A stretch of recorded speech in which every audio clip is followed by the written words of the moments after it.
Persiapannya? Pertama-tama ini kan memang jadi sesuatu yang memang udah kayak ditunggu-tunggu sama saya pribadi gitu dari kemarin-kemarin, dari minggu-minggu kemarin sebelum kita latihan kan. Sebelumnya kan kita ngumpul selalu buat ngobrolin playlistnya seperti apa, lagu-lagunya yang mana, udah gitu sambil hektik promo single baru lagi kan.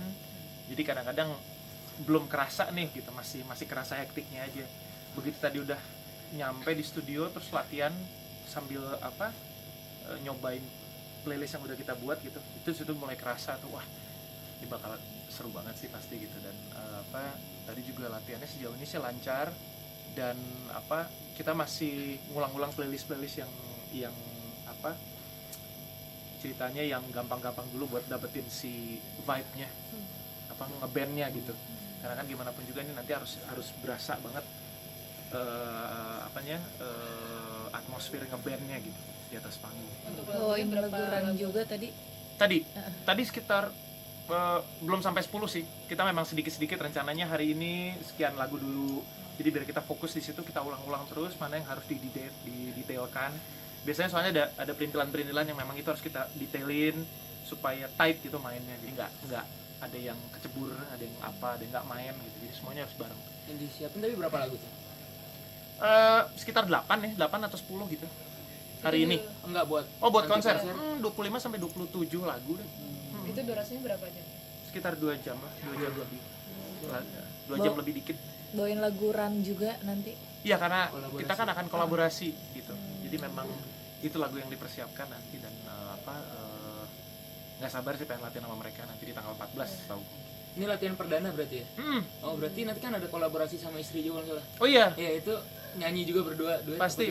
Ya nanti akan latihan. Sebelumnya sih memang kita akan, kalau saya sih biasanya akan latihan juga, kalau sama Rima biasanya nanti akan latihan sendiri juga di rumah. Oh gitu. Karena kita pasti pengen yang terbaik kan. Jadi latihannya nggak cukup cuma di studio, kita harus latihan bareng-bareng untuk dapetin si vibe bareng-barengnya. Berapa lagu mas nanti yang duet sama band?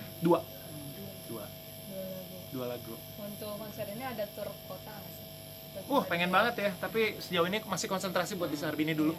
Biar kita all out banget di sana.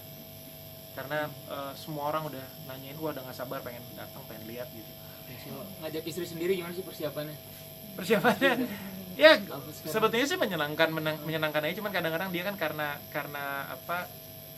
dia juga pengen yang lumayan perfeksionis untuk hal itu gitu. Jadi lumayan, kalau misalnya sampai sekarang dia belum dapat jatah buat latihan tuh dia kayak, gila ini kita belum latihan nih, gimana nih gitu, panik. Tapi sebetulnya dia bisa aja. Pada kenyataannya pas jalan sih jalan banget gitu, nggak ada masalah. Dia seantusias itu ya mau terlibat di konser? Justru dia antusias tapi juga deg-degan, karena itu tadi kan, wah ini kita tinggal berapa hari lagi nih, kita belum latihan. Tenang kan, waktu itu kamu udah latihan lagunya, cuman karena ya pada waktu itu latihan fokus, udah gitu kan stop lagi sampai mau latihan, sampai buat konser gitu, fokus buat konser. Ada Senewan aja sih, lebih ke Senewan aja yang nggak masalah. Korea juga nggak sih mas? Rencananya sih ada sih, karena kepentingannya buat nanti visual, buat buat synchronizing dengan musiknya. Adalah sedikit lah koreo, cuman nggak akan full koreo, karena saya juga saya lebih konsentrasi untuk nyanyikan lagu gitu ya. Jadi nggak terlalu banyak koreonya nanti, tapi ada sih. Kalau persiapan fisiknya sebelum konser? Persiapan fisik sih saya udah dari beberapa bulan yang lalu saya udah latihan fisik terus gitu. Nah, sekarang justru yang harus dilatih adalah gimana caranya supaya justru ngerem sedikit. Karena saya lagi senang banget latihan fisik, dan itu kadang-kadang kalau nggak direm kan kapan istirahatnya gitu. Cuman saya sih sejauh ini merasa fit banget karena latihan fisik. Untuk latihan fisiknya apa aja mas? Wah, saya banyak. Biasanya saya boxing, terus saya juga latihan HIIT gitu ya, high intensive interval training, jadi kayak semacam crossfit dan segala macam. Itu sama latihan vokal itu wajib dan minimal ya kayak sehari. Kalau di luar, saya kan juga ada pelatihan bersama, saya memang latihan klasik ya, nyanyi klasik.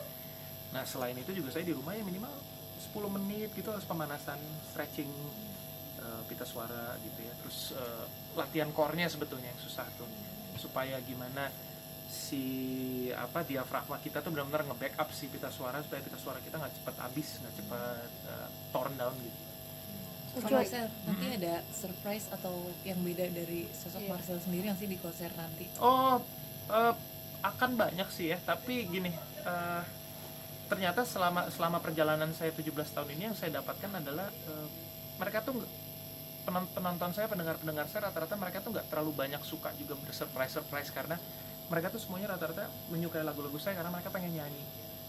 Ya seperti apa, treatment lagu pun kita berusaha sedapat mungkin supaya jangan terlalu complicated aransemennya dan cara menyanyikannya, supaya orang-orang bisa menikmati lagunya dengan apa adanya gitu, supaya mereka bisa nikmat gitu nyanyi, mereka bisa bersenandung.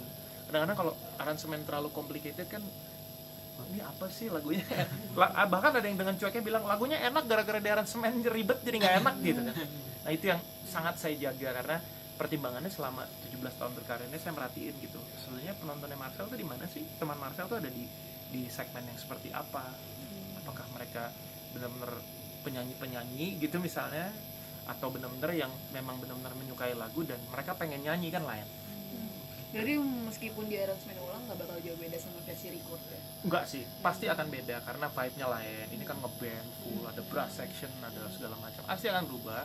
Dan aransemennya juga pengennya sih dicari yang paling bisa menjembatani banyak generasi, karena kan yang nonton saya banyak generasinya, dari mulai generasi 90-an, angkatan-angkatan saya, terus ibu bapak saya juga generasinya ada yang suka dengan lagu-lagu saya, terus anak-anak millennials yang anak-anak SMP bukan anak-anak SMA gitu.